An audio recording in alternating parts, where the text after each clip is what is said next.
Cuando tienes claro qué quieres, es más fácil lograr tus metas. En Actinver sabemos exactamente qué queremos. Ser tu asesor de inversiones de cabecera. Tenemos un corazón muy mexicano, con 23 años ofreciendo soluciones de inversión acordes a ti y tu empresa. Estaremos contigo en todas tus estrategias de crecimiento patrimonial, metas financieras y objetivos de inversión hasta que se vuelvan realidad. Sí, hoy tenemos el respaldo de 180,000 clientes satisfechos a quienes atendemos a través de nuestra red especializada con más de 1,000 asesores en los 60 centros financieros a nivel nacional. Somos la banca privada más grande de México, con una participación del 20% del mercado y el quinto lugar como banca de inversión. Administramos más de 150,000 millones de pesos en fondos. Somos líderes en colocaciones en la Bolsa Mexicana de Valores, así como en análisis bursátil y económico. Y sí, desarrollamos una serie de productos para ayudarte a alcanzar tus metas. Inversión, financiamiento, bienes y seguros, ingresos, retiro. Y para tu empresa, contamos con el área institucional de Mergers and Acquisitions. Actinver siempre estará al alcance de tu mano con nuestra banca digital y Actinver, inversión en línea Bursanet y nuestro call center para atenderte cuando lo necesites. Sabemos comprender tus necesidades y sobre todo diseñar justo la estrategia personalizada que requieres. Eso nos hace diferentes, porque amamos lo que hacemos. Orgullosamente, somos tu mejor opción en asesoría profesional de inversiones en el mercado. Actinver, acostúmbrate a ganar más.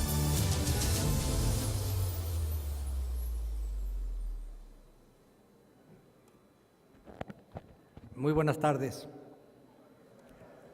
Muchísimas gracias por acompañarnos esta tarde. La verdad que estamos muy orgullosos porque traemos por primera vez a Guadalajara el Día Actinver. El Día Actinver es un evento que ya tiene una gran tradición, pero hasta ahora se venía realizando en la Ciudad de México. Es un día en el que venimos a compartir ideas, venimos a compartir oportunidades de inversión, venimos a compartir información respecto a lo que vemos como las perspectivas económicas. Vamos a tener la presencia de empresarios presentándonos sus ideas y proyectos de empresa, que para nosotros será una oportunidad de inversión. Tendremos también la presencia de nuestros socios fundadores de Actinver que ya andan por aquí, quienes también nos van a presentar cuál es la perspectiva que tienen de nuestra empresa y hacia adelante. Y tendremos también una mesa política con analistas políticos muy reconocidos, también pues, en un momento donde a todos y en todos los pasillos nos está importando. Así que hemos puesto mucho entusiasmo, mucho interés en que sea para ustedes una jornada interesante y hasta medio divertida. Voy a darle la palabra a Roberto Valdés, quien es director general del Grupo Financiero y es uno de los socios fundadores del grupo. Robert.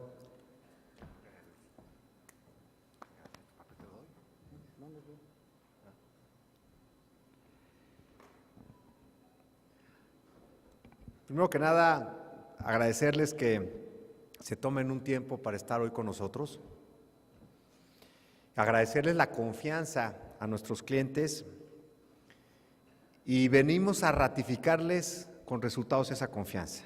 La visión de Corporación Actinver es ser sus asesores financieros de cabecera para las empresas medianas y para las personas. En un mundo volátil, y la volatilidad llegó para quedarse, y hay que recordar el año pasado, el principio de este año, en fin, la parte de los celulares, la parte móvil nos hace a que la información fluye con una rapidez cada día más oportuna. Hace unos minutos nos enteramos de que declina un candidato a la presidencia. Y bueno, a nivel global, la información fluye con tal rapidez que hoy nos hace como nunca, el tener un asesor financiero de cabecera para nuestra toma de decisiones en lo personal y en nuestros negocios es de suma importancia. Esa es nuestra visión. Hemos vivido tal cantidad de cambios geopolíticos, el nivel de intercambio comercial se viene moviendo con mucha rapidez. México ha logrado renovar un tratado con Europa, entrar al Tratado Transpacífico. Estamos en negociaciones con la actualización del Telecán. Hemos visto cómo empieza la normalización en el Banco Central Americano con las tasas de interés en política monetaria. Esperamos esa normalización en el futuro cercano en Europa. Y bueno, sin lugar a dudas, la parte de industrias entrando a otros sectores es otro de los retos adicionales. Y como decía Gustavo, para nosotros es de suma importancia estar cerca de ustedes, proveerles información, asesorarlos y estar en este plan de largo plazo. Y en ese sentido, el evento de hoy, el día Actinver, que llevamos, como decíamos, muchos años en la Ciudad de México, es ponerles en la mesa el entorno económico, lo que estamos viendo, vean la parte política y poder escuchar también oportunidades, opciones de inversión que hagan que en estos momentos y en los momentos que seguirán hacia adelante de alta volatilidad que llegó para quedarse, puedan tomar sus decisiones. Ese es uno de nuestros compromisos, estar cerca de ustedes, ayudándolos y apoyándolos. Sin más preámbulo, me gustaría pasar la palabra a Julio Serrano, que va a actuar como anfitrión durante todo el día de hoy, y de nuevo ratificarles esa confianza. Buenas tardes.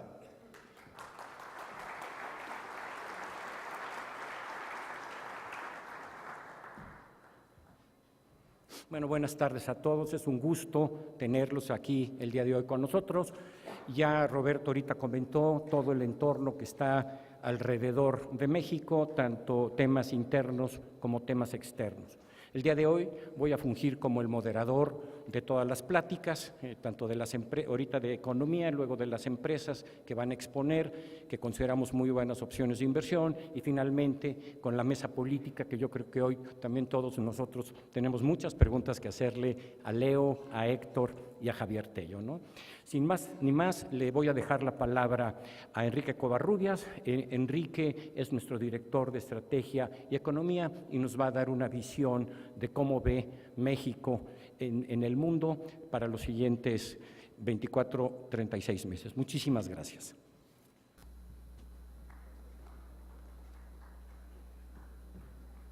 Gracias. Mucho gusto ver tantas caras conocidas. ¿Qué 2018 está resultando ser? Un 2018 donde lo comenzamos pensando en el nerviosismo que podría aparecer en los mercados financieros derivado del ciclo electoral y de la renegociación del Tratado de Libre Comercio, y no nos ha decepcionado. Vaya que se han estado presionando los mercados, pero creo que el mensaje que voy a intentar dar al final de mi ponencia es que otra vez el peor momento para los mercados financieros parece que ya finalmente se está acercando. Pero de largo plazo me sorprende mucho cómo fue que llegamos a este momento. Otra vez estamos discutiendo el rol que México debe tener en la relación con Estados Unidos. El ciclo político comienza a hablar de cuánto petróleo debemos hacer localmente, cuánto debemos importar, cuánto debemos exportar, qué hacer con el tema de alimentos, los importamos o no. Desde el punto de vista de Estados Unidos también, ¿qué rol queremos que juegue México? Queremos un México que produzca junto con Estados Unidos, un México que mande inmigrantes, que mande remesas de regreso, y tal vez se han dado cuenta que no es un tema que solamente se debe al Tratado de Libre Comercio o solamente se debe a Trump. Lo que hemos visto en los últimos años ha sido esta introspección que están teniendo las economías del mundo acerca del rol que quieren jugar en un mundo globalizado. ¿Por qué tenemos Brexit? ¿Por qué tenemos elecciones en Italia, en Francia, donde hay candidatos que o han ganado o han estado a punto de ganar bajo la premisa de que sus países estarían mejor aislados que como parte de una cadena productiva global? Entonces, déjenme les comento eso porque el Tratado de Libre Comercio me parece que es el punto más importante, el cual yo puedo aportar qué es lo que estamos viendo y aprovechar que va a haber una mesa política al final del día Actinver donde se van a discutir qué podemos esperar, gane quien gane las elecciones. Entonces, ¿por qué se dio Brexit? ¿Por qué se dio a Marine Le Pen en Francia? ¿Por qué tenemos a los italianos a punto de escoger un primer ministro en contra de la Unión Europea? Creo yo que se debe a esto, que nos tomó por sorpresa la revolución tecnológica. Ahorita voy a intentar convencerlos de por qué creo yo que eso es el causante de este nerviosismo. Y vean, por ejemplo, esta foto. Así se producían los automóviles hace 10 años. Esta es una foto de pues una planta cualquiera, como las que hay en el Bajío o como las que hay en cualquier otro lugar del mundo, donde a través de una combinación entre capital altamente productivo y trabajadores altamente capacitados, se podían generar estas maravillas que son los automóviles. Y ya ha estado avanzando el tiempo, se han estado desarrollando pues muchos inventos, pero inventos sobre todo no como el que vemos en la tienda de electrónicos, ¿no? el nuevo dispositivo de punta, sino un tipo de innovación que ha tenido como resultado que las cadenas productivas se vean así. ¿Cuántas personas se ven en las armadoras hoy en día en el mundo? Pues cada vez menos, cada vez menos. Son más y más los robots que están sustituyendo el trabajo que hacíamos los humanos, de una manera más rápida, más barata, más eficiente. Y no solamente es el sector automotriz, que claramente es el ancla en las negociaciones del Tratado de Libre Comercio, sino básicamente en cualquier sector industrial, en cualquier sector de servicios, en cualquier sector agrícola. Vean, hace 10 años cómo se hacía la ropa en México y en China y en Vietnam y en gran parte de estos países con tecnología, con un enfoque textilero, y cómo es ahora hacer la ropa, con una persona y con máquinas sumamente productivas. Vean, por ejemplo, Amazon o Alibaba o cualquier tipo de empresa que se dedica a la distribución de bienes. Así era antes, un montón de closets, de cajas, donde había una persona que iba a mano a tomar el producto, caminaba de lado a lado de la fábrica, del almacén, le ponía la etiqueta de la dirección, lo mandaba y nos maravillábamos de lo rápido que era pedir algo a través de Amazon. ¿Y cómo es ahora Amazon? Pues así, sin muchos humanos, con un montón de robots haciendo el trabajo. Con esta innovación tecnológica, esta revolución tecnológica que ha hecho que muchas personas comiencen a perder su trabajo. Y vaya que ha perdido trabajo la gente. Vean una gráfica de muchísimos países que les podría mostrar. Esto que está aquí graficado es la cantidad de gente en edad de trabajar con las condiciones de salud para trabajar que efectivamente está en la fuerza laboral, en este caso de Estados Unidos. Normalmente era como del 70% hace 20 años. 70% de los adultos en Estados Unidos estaban trabajando. Y conforme los robots comenzaron a tomar un rol cada vez más y más importante, el porcentaje de gente ha comenzado a caer. Ya está casi en 60%, 10%, pero 10% de más de 200 millones de americanos que puedan trabajar. Es muchísima gente, es muchísima la gente. Pero aquí hay un tema que es crucial. En las estadísticas no lo vemos. Cuando uno ve, por ejemplo, el desempleo en Estados Unidos, todas estas personas, casi 20 millones de americanos que están en su casa porque perdieron su trabajo a robots, no se ven las gráficas de desempleo. El desempleo en Estados Unidos está en 4%, está a la mitad, según las estadísticas, de lo que estuvo hace 10 años. Pero no es porque la gente esté desempleada. Para estar desempleado, el INEGI de Estados Unidos lo que hace es preguntar si estás buscando un trabajo. Solamente si estás buscando un trabajo te consideras desempleado. Si no, no, te consideras fuera de la fuerza laboral completamente. Y en Estados Unidos el desempleo está muy bajo. Entonces, imagínense políticos como Trump, cuando llegaban a la tele o a la radio y a través de eso le llegaban al corazón de los americanos que perdieron sus trabajos a robots, pues comenzaba a haber esta sensación de tú ni siquiera apareces en las estadísticas, ni siquiera te consideras un desempleado. Y esas estadísticas de Estados Unidos pues pueden ver aquí cómo se replica en Alemania, se replica en el Reino Unido. Hay otros países donde no, hay otros países donde el desempleo realmente se vive. Tengo un colega, cuando yo estaba en Banco de México, tenía un colega que con un humor muy negro decía que en países como México el desempleo es un lujo. Y es un lujo porque no tenemos una red de protección social como existe en otros países que pueda hacer que no busques trabajo y que de todos modos puedas sobrevivir. Países como Italia, que es el que está mostrado hasta el lado derecho en esta gráfica, donde no tienen tampoco una red social tan buena como en otros países europeos y que el desempleo realmente se ve. Pero no importa cuál sea el dato de desempleo en estos países, lo importante es que los robots han comenzado a desplazar a los trabajadores del mundo. Y en los últimos años esta revolución tecnológica ha incluso acelerado la velocidad a la cual los trabajadores están saliendo completamente. Hay un hecho adicional que me parece muy interesante, y es que el comercio internacional ha tenido un efecto inusual. Posiblemente sea la primera vez en la historia que estemos viendo este fenómeno. Los robots han hecho que los procesos productivos se puedan dar donde sean más eficientes. El automóvil es el caso bien claro. Un automóvil no se hace en un solo país. Una partecita se hace en Estados Unidos, luego se manda a México, se hace a otra parte, se regresa, se va a Canadá, se va a Japón, regresan. Y este comercio internacional lo que ha ocasionado es que los ciclos económicos de todo el mundo finalmente estén alineados. Al mismo tiempo los países crecen, al mismo tiempo los países se meten en recesiones. Vean, por ejemplo, cómo se ven algunos de los países más grandes del mundo, la dinámica que han tenido en sus ciclos industriales en los últimos años. La crisis del 2008, esta crisis que se vio en todos los sectores, pero en particular en el sector industrial, pues impactó claramente a todo el mundo. Pero después de eso, a pesar de que no ha habido riesgos tan importantes en Estados Unidos, de todos modos, la crisis soberana que vimos en Grecia, en Irlanda, en España, en Italia, entre 2012 y 2014, de todos modos hizo que el ciclo industrial en todo el mundo se fuera alineando.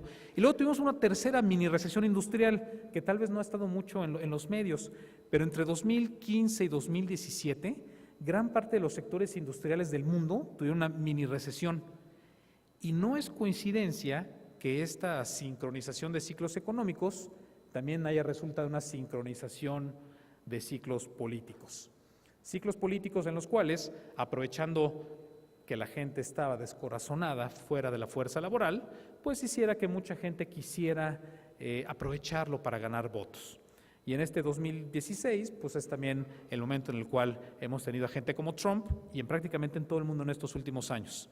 ¿Por qué? Pues porque es bien fácil culpar a alguien más. La culpa no se la echas a los robots, la culpa se lo echas a que la fábrica ya no está en Estados Unidos porque está en México. Y no está aquí en México, el robot te quitó el trabajo. Pero no es fácil vender esa idea, ¿no? No es fácil culpar a los robots para ganar votos, es más fácil culpar a los chinos, o a los mexicanos, o al Medio Oriente, o al norte de África, culpar a quien sea de que no ha habido descubrimientos, no ha habido innovaciones que generen sectores nuevos para que estos trabajadores que perdieron su trabajo puedan reincorporarse a la fuerza laboral. Voy a saltar esta lámina. Entonces, en estos ciclos económicos que hemos estado hablando, ¿qué ha pasado en América del Norte? ¿Y por qué es importante América del Norte? Vean la eficiencia que tienen los tratados de libre comercio. Este es un mapa de qué tanto se exporta o se importa de un país. Mientras más oscuro es un país en este mapa, más abierto está comercialmente hablando. Más es la suma de las exportaciones y de las importaciones. Y vean cómo se ve clarísimo que el comercio internacional no se da en realidad en todo el mundo, se da en ciertas regiones muy específicas. Se ve América del Norte, en un azul muy oscuro, Estados Unidos, Canadá y México exportando mucho, importando mucho. Se ve Europa que a partir del 2003 también tiene una integración comercial. Se ven en China y en India, que son dos países que están creciendo rapidísimo y que están importando una gran cantidad de insumos de todo el mundo. Y se ven algunos otros países por ahí que son exportadores naturales de materias primas, sobre todo a China y a India para que puedan producir. Brasil, que exporta granos principalmente, se ve Australia, que exporta minerales, se ve por ahí Arabia Saudita, que exporta petróleo. Pero este mapa esconde una realidad que es bien interesante. Casi todo el comercio internacional se hace en dos lugares. Se hace en América del Norte y se hace en Europa, nada más. Y esto es muy interesante porque cuando uno comienza a pensar por qué en América del Norte se exporta tanto y se importa tanto, es porque México en realidad no le exporta a Estados Unidos. México produce junto con Estados Unidos. Y esa es una diferencia muy importante.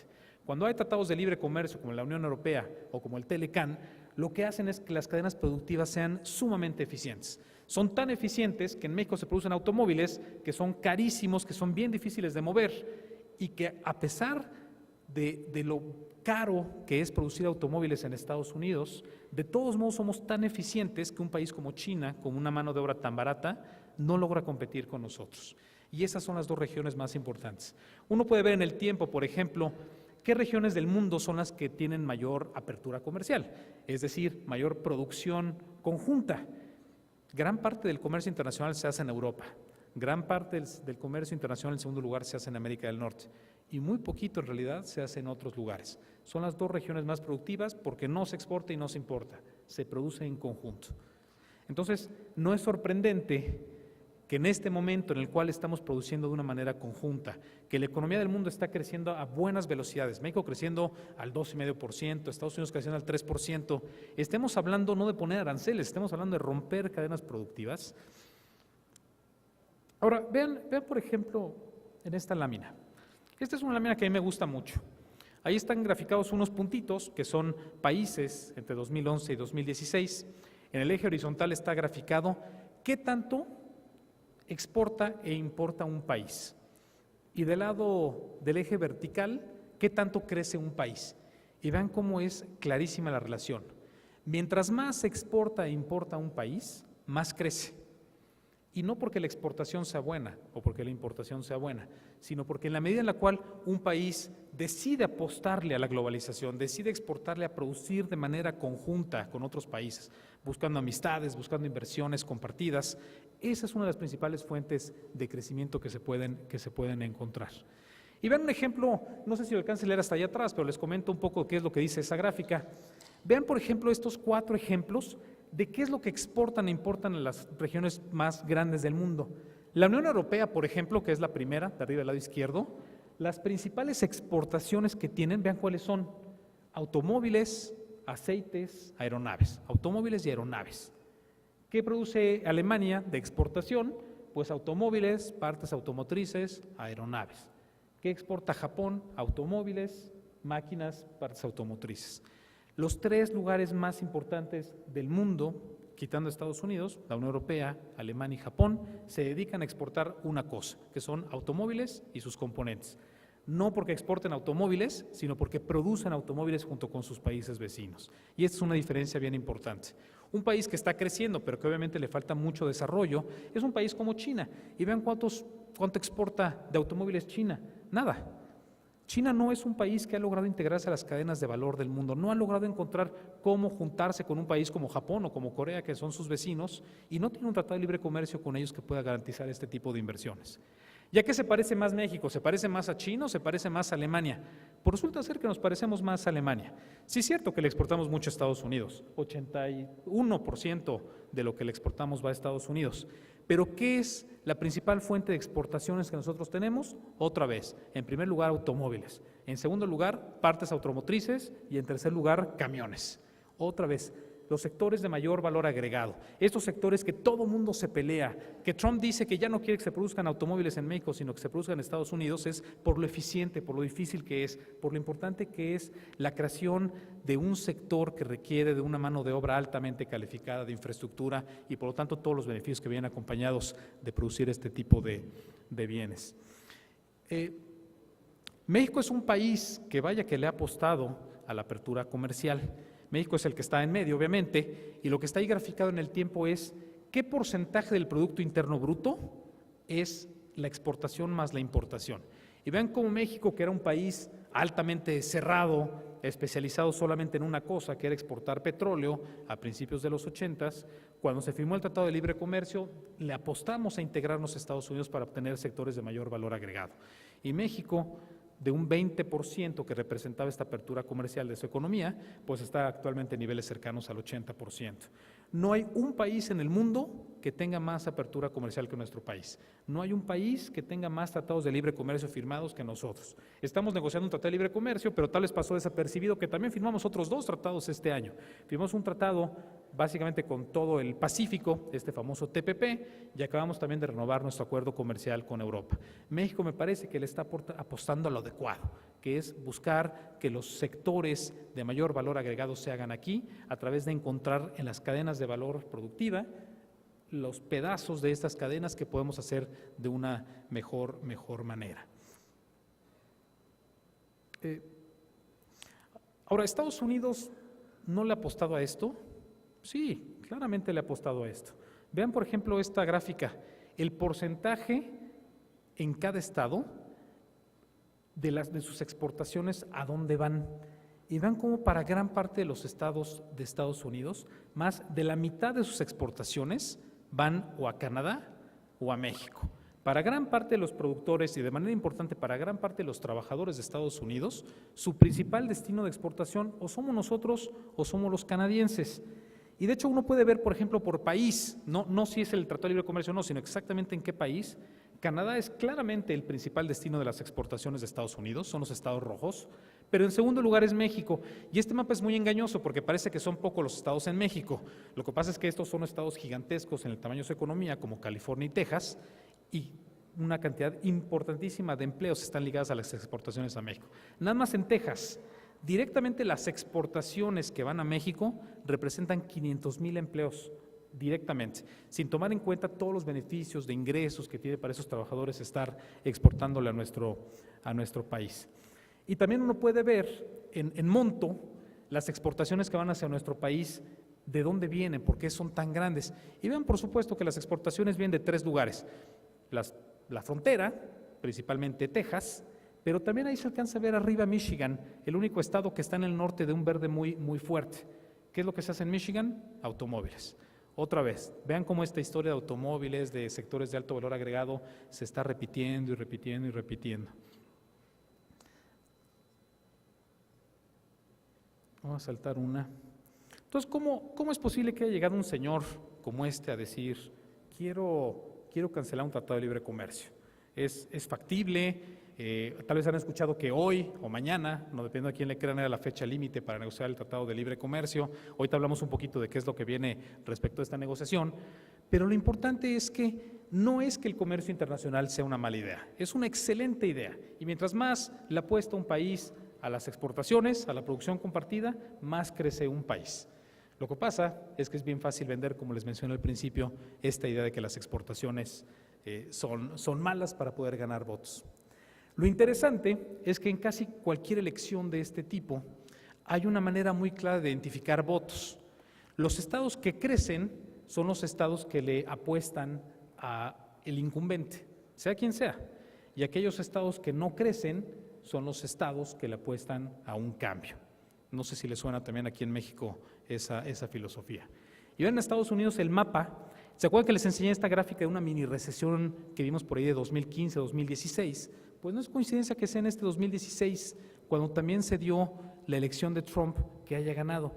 Los estados que crecían, los estados en azules, votaron por el Partido Demócrata. Los estados que no crecían son los estados que votaron por un cambio, y por un cambio que vaya que fue radical. No es porque el comercio internacional sea malo. Lo que sí es que si los trabajadores le creían a Trump, era una idea muy fácil de vender, porque Trump les decía, ¿te acuerdas que perdiste tu trabajo? La culpa la tiene alguien más. ¿Y por qué eso hace sentido? Pues porque Trump, por cierto, tiene un título de licenciatura en economía, no es muy buen economista, pero un poquito de esas cosas sabe. Y lo que él decía es, te lo puedo demostrar con datos económicos. Tan se fue tu trabajo a otro país, como China o como México, que los datos lo están reflejando. Le estamos ahora importando mucho más a estos países respecto a lo que le estamos exportando, eso se le llama un déficit comercial, y el déficit comercial vaya que es grande. Y este tipo de gráficas es las que él enseñaba a sus votantes, tal vez en palabras, no en números, pero más o menos con esta idea. Vean la magnitud del déficit que tiene Estados Unidos con China en primer lugar, 375,000 millones de dólares. Lo que pasa es que hacerle bullying a los chinos era difícil. Entonces seguramente Trump comenzó a irse de derecha a izquierda en esta gráfica y dijo, ¿a quién le puedo hacer bullying para poder ganar votos? A China no le puedo hacer bullying, a la Unión Europea no puedo hacerle, a Japón no puedo, a Alemania no, pero ahí en tercer lugar hay un país que se llama México. A ellos posiblemente sí les pueda hacer bullying y posiblemente pueda prometer en una campaña presidencial que voy a reducir el déficit que tiene mi país con los mexicanos. Y de nuevo, no hace ningún sentido ver este número por sí solo, porque no estamos exportando a Estados Unidos, lo que estamos haciendo es exportar junto con Estados Unidos. Ahora, el déficit de Estados Unidos empeoró, o sea, eso puede ser algunas razones por las cuales se ha visto este comportamiento. No, vean cómo no. Estados Unidos es un país que tiene un déficit comercial con el mundo año tras año, tras año, tras año. ¿Por qué los americanos importan mucho y exportan poco? Porque no es un país que ahorre. No es un país que en vez de estar consumiendo, se dedique a invertir para el futuro. Por cierto, México también tiene un problema, si lo vemos como un problema, México también tiene un déficit. O sea, es difícil decir que México es el culpable de algo en Estados Unidos cuando México también tiene este problema, de que estamos importando un poco más de lo que estamos exportando. Y por cierto, Canadá también tiene un déficit comercial. Pero vean cómo esta historia del crecimiento bajo asociado a un cambio se da en todos lados. Inglaterra también estaba creciendo bien, es más, Inglaterra estaba creciendo pero muy por encima de lo que debería una economía con su nivel de desarrollo, más allá del 2%. Pero cuando el crecimiento no es homogéneo, cuando la gente comienza a perder trabajo, principalmente en los sectores industriales, comienza a haber votaciones por un cambio. Vean lo parecido que es el mapa entre las regiones que más crecen, que son las regiones en azul, con si votaron por un cambio o no. Las regiones azules, que son las regiones más ricas, votaron por mantenerse en la Unión Europea. Las regiones que votaron por salirse de la Unión Europea, que son las que están en rojo, son las regiones que no tienen un ingreso per cápita suficientemente elevado. Y para los que conocen un poco de la Gran Bretaña, seguramente reconocerán que el sector industrial en ese país pues está en la costa oeste, donde está Manchester, donde está Liverpool, y en cambio aquellos sectores más enfocados a servicios, como Escocia, que está arriba en el norte, o como Londres, son los que votaron por quedarse. Y este tipo de argumentos pasan en todos lados. Vean en Francia, también en esta mini recesión industrial pasó lo mismo. Marine Le Pen estuvo a punto de ganar, no ganó, pero las votaciones fueron claramente marcadas. La región occidental de Francia, que es la que está más enfocada a los servicios, creciendo bien, bastante sana su economía, pero donde estaban las regiones industriales, pues llegó alguien a decirles, vota por mí, yo te voy a dar un cambio, yo te voy a regresar tu trabajo. Este mapita, que apenas ahorita se está formando un gobierno en Italia, la misma historia. Aquellas regiones de Italia en azul, que son las que más crecen, son las que votaron por un cambio. Y en cambio las regiones en rojo, casi perfecto, ¿no? Los dos mapas de crecimiento contra cómo votan los italianos, es un dato que se da una y otra vez en todo el mundo. Ahora, si Estados Unidos, me refiero a los votantes, le creyeron a Trump, que lo que hay que hacer es reducir el déficit comercial que tiene con México, ¿cómo hay que resolverlo? Entonces, cuando Trump se metió a ver estos números, dijo, a ver, ¿dónde está el principal déficit comercial? Tenemos un déficit de 71,000 millones de dólares, vamos a ver de qué sectores viene. Y se encontró con una sorpresa. El principal sector de déficit, un sector que son 63 de 71, ¿cuánto es eso? Como 85%. 85% del déficit viene de solamente un sector, el sector automotriz. Entonces no es sorpresa que toda la negociación del Tratado de Libre Comercio se haya enfocado en solamente ese sector. También está el otro de la moneda. Hay ciertos sectores en los cuales los mexicanos compramos mucho relativo a lo que le exportamos a Estados Unidos, es decir, sectores para los cuales representamos un superávit, y en primer lugar está el sector petrolero. En segundo lugar están los derivados del petróleo y en tercer lugar está el gas. Me sorprende que hasta ahorita la negociación del TLCAN no se haya enfocado México en también pues apalancarse de la cantidad tan importante de energéticos que le estamos comprando a Estados Unidos para a través de ese apalancamiento poder balancear un poco los riesgos asociados al sector automotriz. Y en México, toda esta negociación del Tratado de Libre Comercio, pues hay regiones que se han estado poniendo más nerviosas que otras. Por ejemplo, ¿cuáles? Vean los empleos en cada estado, cuántos de esos empleos dependen del comercio internacional que tenemos con Estados Unidos. Y se ven también tres regiones, en mi opinión. Se ve la región norte, una región que se ha dedicado principalmente a maquilas para poder exportar a Estados Unidos, una región más del Bajío, ahí se ve Guanajuato claramente en un azul un poquito más oscuro, Guanajuato, Aguascalientes, Querétaro, que es donde está el sector automotriz principalmente, y una tercera región que es el sureste y la península de Yucatán, que como no le enfoca, o sea, tiene una ventaja comparativa distinta, pero no le ha apostado tanto al sector automotriz, pues sus empleos no dependen tanto de las negociaciones del Tratado de Libre Comercio. Y ahí se ve otra manera de presentar esta información, es cada estado, ¿cuál es el principal producto que le exporta a Estados Unidos? Gran parte de México es manufacturero, del Bajío hacia arriba. Hay una parte de extracción, que son minerales y petróleo principalmente, y poquito, pero hay también algunos estados que tienen un enfoque más claro hacia bienes de agricultura, ¿no? De exportación a Estados Unidos. ¿Por qué eso es importante? Porque vean este mapa de cómo crece México. Quiero atar con este mapa lo más importante que está sucediendo en nuestro país.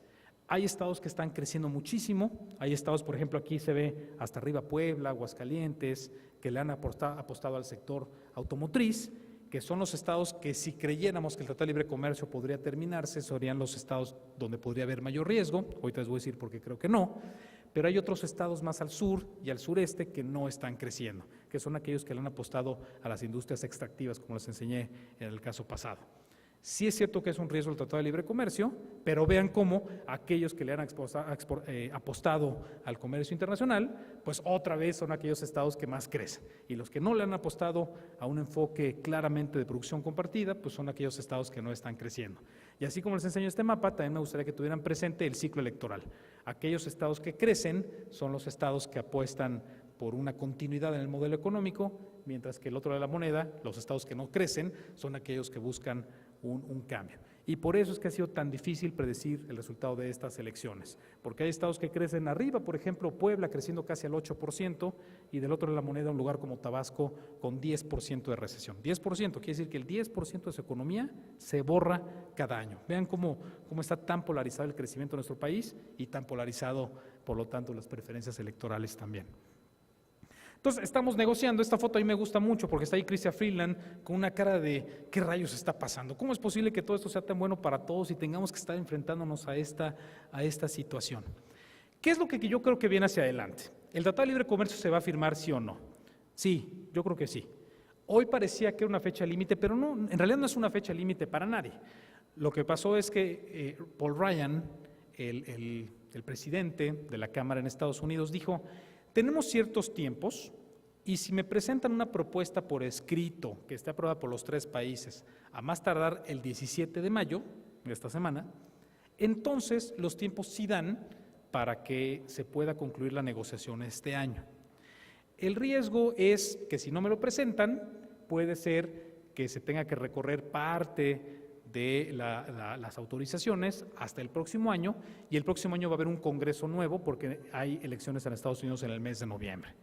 Entonces, no es una fecha límite. Es más, prefiero que no se apuren los 3 países a sacar cualquier documento, porque como estamos viendo es bien difícil negociar acuerdos comerciales. Yo preferiría que sigan trabajando, que sigan encontrando puntos de interés común y cuando se tenga un acuerdo se vaya a firmar. Y todas estas gráficas que yo les estaba enseñando de los beneficios del comercio internacional es algo que no sé si Trump lo sepa, pero sus votantes sí lo saben, los empresarios sí lo saben, y lo saben en Canadá, y lo saben en México, y lo saben en Estados Unidos. Entonces, me preocupa que no tengamos un tratado de libre comercio, no tanto como parecería. Me preocupa que sí tengamos un tratado de libre comercio, hay ciertas cosas que sí me preocupan, les voy a decir por qué. Vean esta gráfica de qué tanto se exportaba en México hacia el mundo a través del tiempo. A principios de los 80s le apostábamos a una cosa, que era el petróleo, y nada más.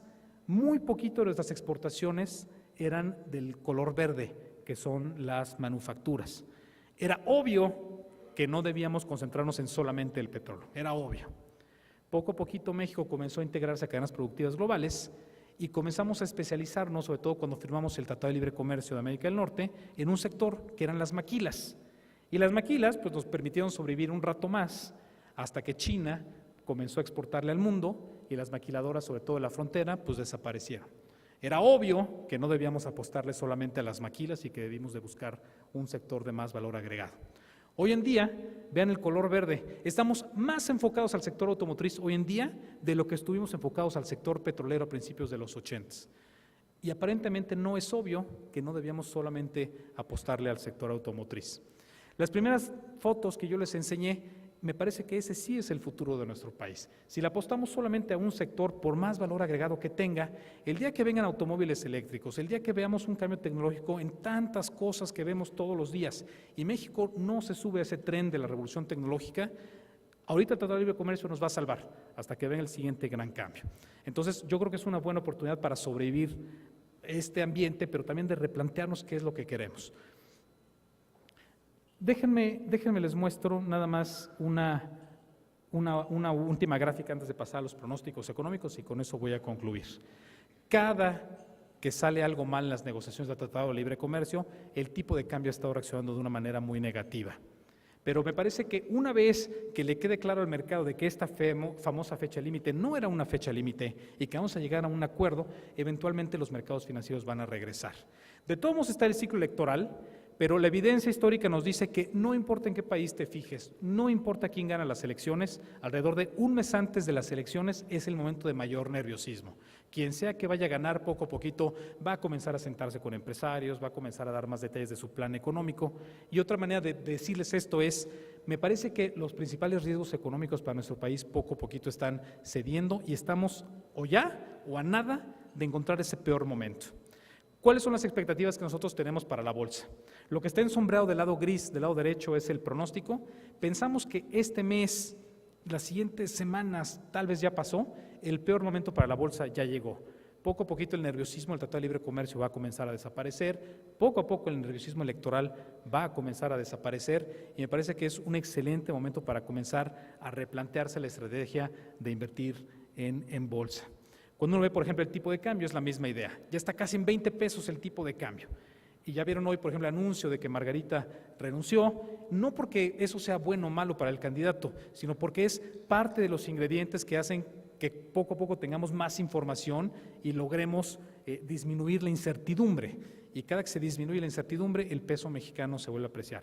También me parece que dolarizarse a estos niveles ya comienza a ser menos atractivo y que la verdadera oportunidad de inversión está más en bolsa y en dólares claramente no lo estamos viendo ya. Las tasas de referencia están altas, están en 7,5. Podría dedicarle otra hora a las razones de por qué las tasas están tan altas, pero lo importante es que puede ser que le quede una última subida a Banco de México para llevar su tasa de referencia al 7,75, pero la inflación está cayendo rapidísimo. Este año vamos a cerrar con inflaciones cercanas al 4%. Una vez que pase la incertidumbre del Tratado de Libre Comercio y del ciclo electoral, poco a poquito el Banco Central se va a comenzar a sentir cómodo para bajar las tasas. No muy pronto, todavía este año las tasas siguen siendo una buena oportunidad de inversión, pero el próximo año van a comenzar a ceder. Y finalmente, el Producto Interno Bruto de nuestro país. Me parece que también México no va a ser tan afectado quien gane las elecciones. En la mesa política vamos a discutir con más detalle qué es lo que viene. Lo importante es que México es un país que va a seguir creciendo a tasas muy parecidas a las actuales, entre 2 y 3%. Y si no llega esta revolución tecnológica, no nos aseguramos de que el Tratado de Libre Comercio se firme o no se firme, nos preparamos para lo que viene, México va a seguir creciendo a tasas bastante bajas. China está creciendo al 7%, México está creciendo al 2% nada más. Yo creo que tiene mucho margen nuestro país para seguir hacia adelante. Les voy a dejar esta tabla aquí puesta de nuestros pronósticos para diferentes escenarios. Perdón que me haya pasado del tiempo, pero tal vez haya oportunidad de algunas preguntas si tienen interés. Muchas gracias por su atención.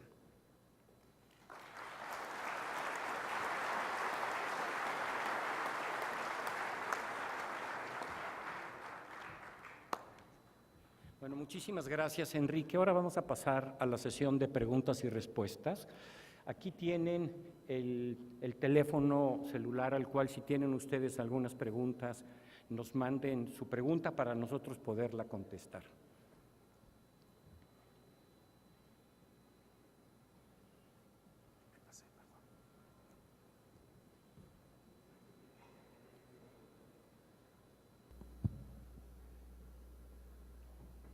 A ver, aquí me está llegando la primera pregunta, y Enrique, y tiene que ver con el Tratado de Libre Comercio.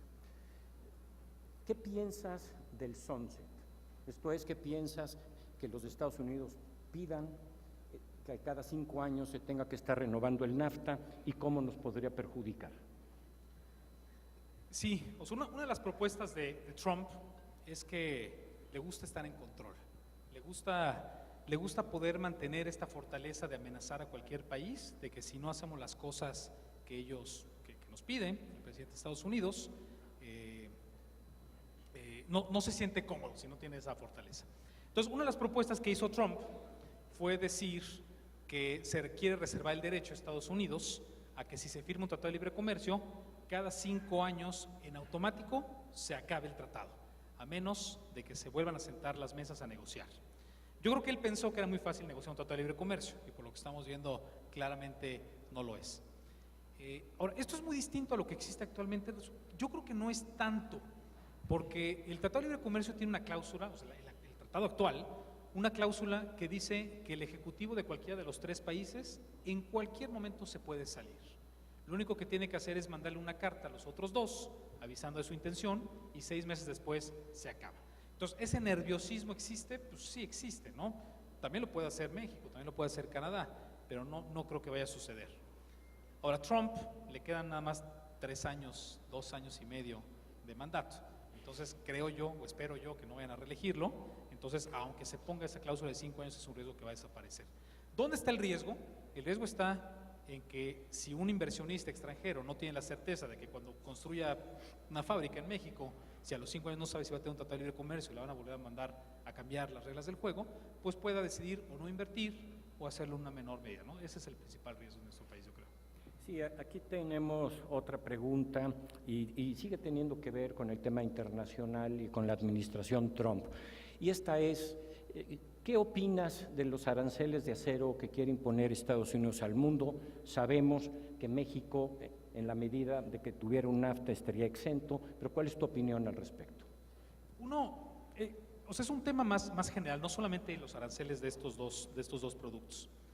¿Qué pasa si el Tratado de Libre Comercio se termina completamente?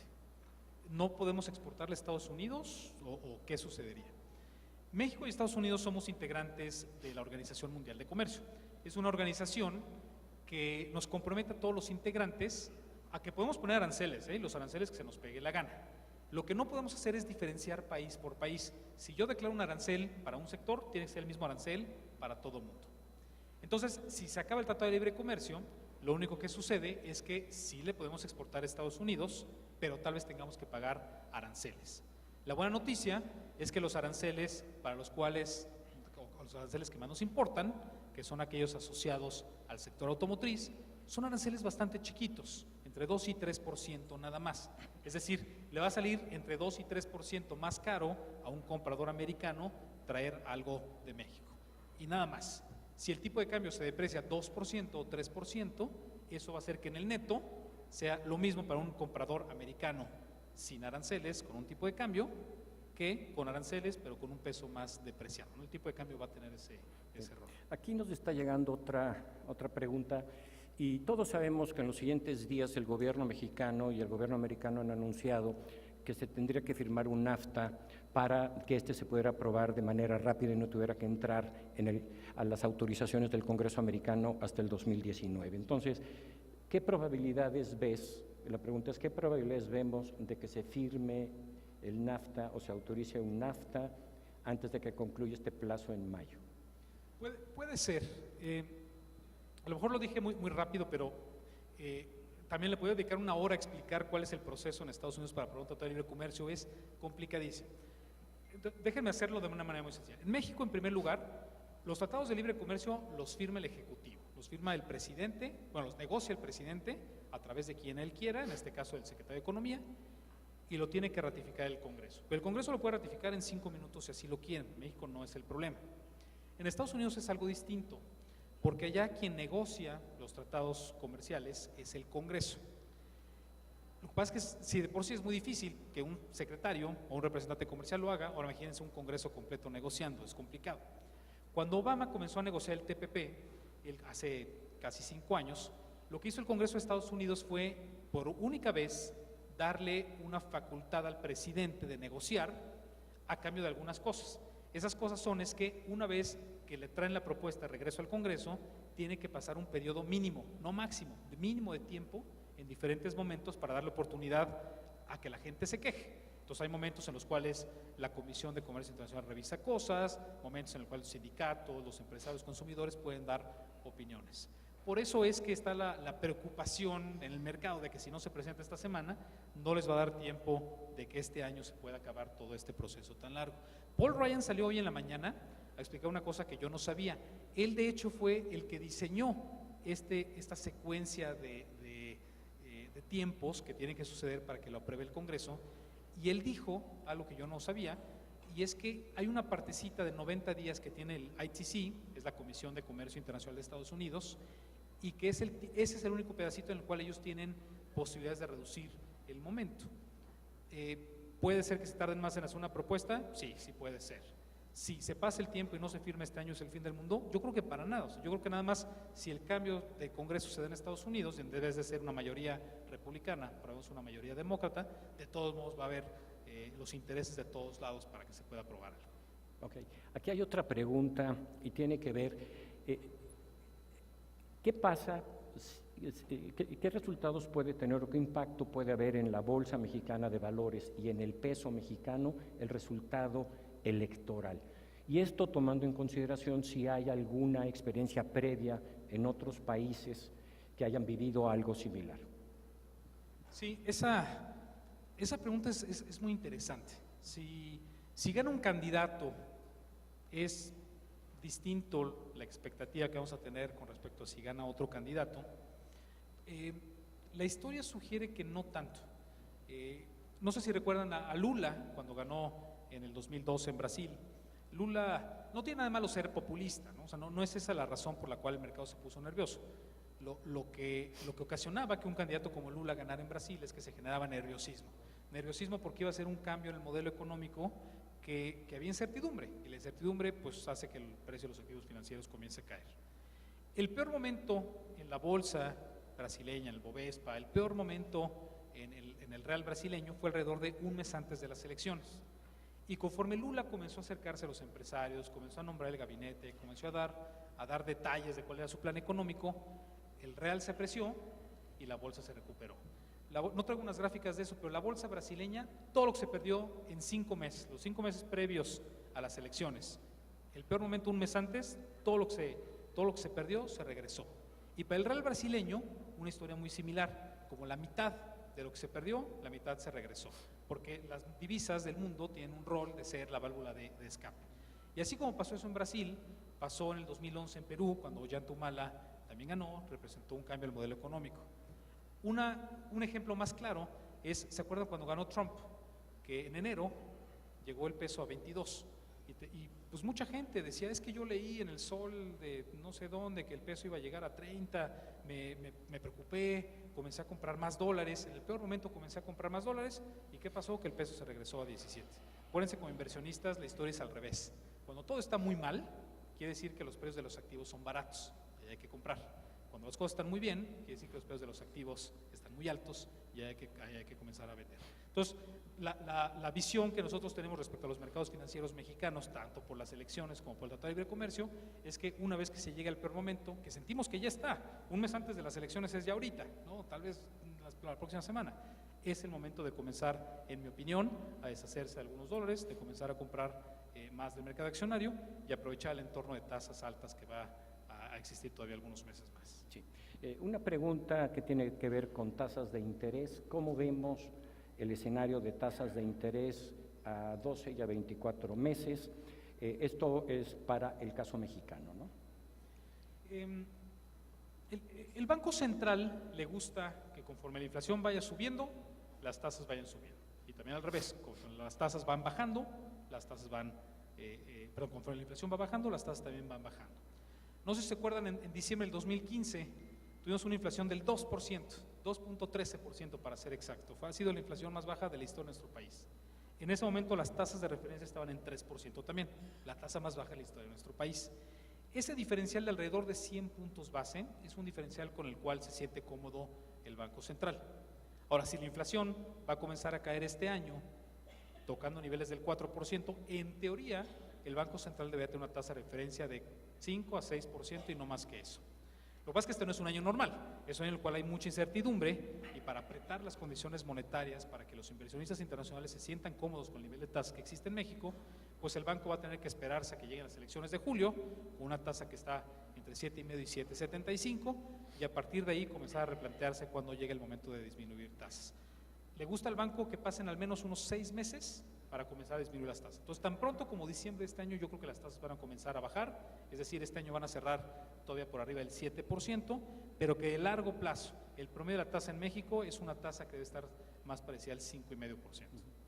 Aquí hay varias preguntas que tienen que ver con qué hacer con una diversa clase de activos. Ya lo que me refiero con una diversa clase de activos es qué hacer con el peso o qué hacer con el dólar, qué hacer con acciones en directo en la Bolsa Mexicana de Valores. También hay una pregunta de si tenemos algún fondo donde podamos invertir en acciones con el riesgo diversificado, y finalmente también qué se puede hacer con bienes inmuebles. Entonces, ¿cómo vemos esa perspectiva en general de los mercados? Creo que ya lo platicabas tú, que los mercados un mes antes tienden a tocar su punto mínimo antes de las elecciones, pero no sé si nos pudieras ahondar un poquito más. Bueno, es que lo mismo que ya comenté. O sea, me parece que es una oportunidad de encontrar un mercado accionario que es bastante castigado, bastante barato, y que alrededor de un mes antes es cuando comienzan a desaparecer esos riesgos y que hay que comenzar a comprar más del mercado accionario.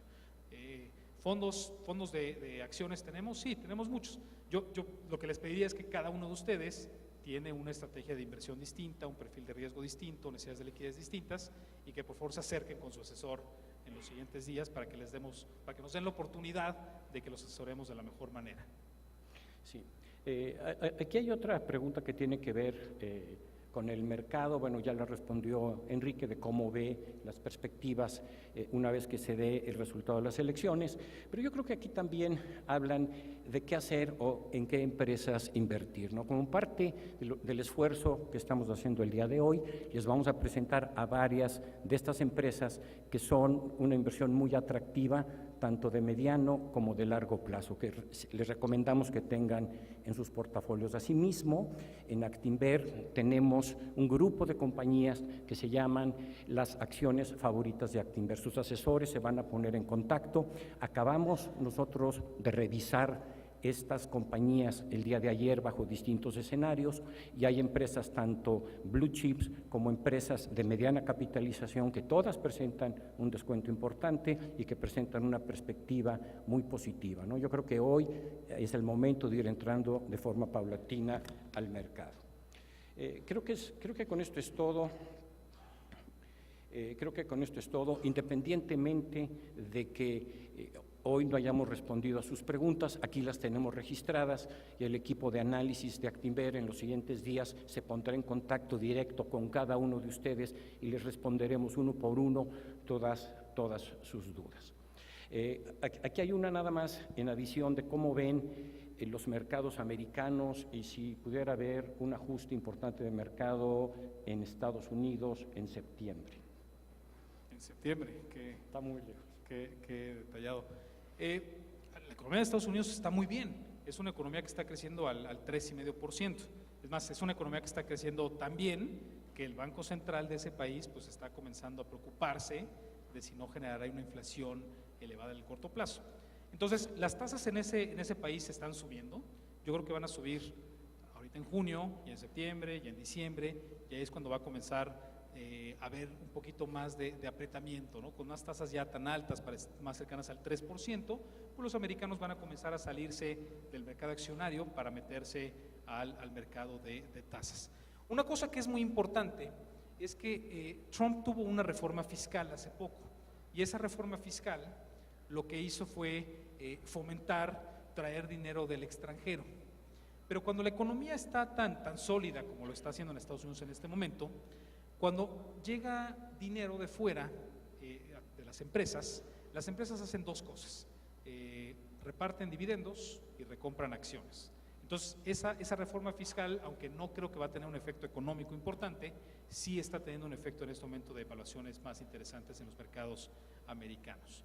Los ciclos económicos pues, tienen momentos buenos y momentos malos. Ahorita estamos en el mejor momento de Estados Unidos y poco a poquito en los siguientes años va a comenzar a desacelerarse la economía de ese país. Entonces, la visión en general es que los mercados accionarios vienen bien en Estados Unidos. Yo creo que hay muchas acciones del SIC que siguen siendo extremadamente atractivas en el corto plazo, aunque tal vez con una visión de 2020, 2021, dentro de ya muchos años, pues la economía americana va a comenzar a desacelerarse y poco a poquito, en un par de años, habría que comenzar a deshacer esas posiciones. Pero ahorita la economía americana está muy bien y se va a ver reflejado en el mercado accionario de ese país.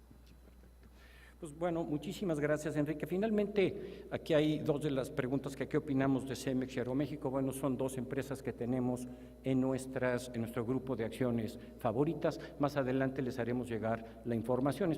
En una sola hojita viene el racional de por qué invertir en esta y en otro grupo de empresas que se ven muy interesantes. Pues Enrique, muchísimas gracias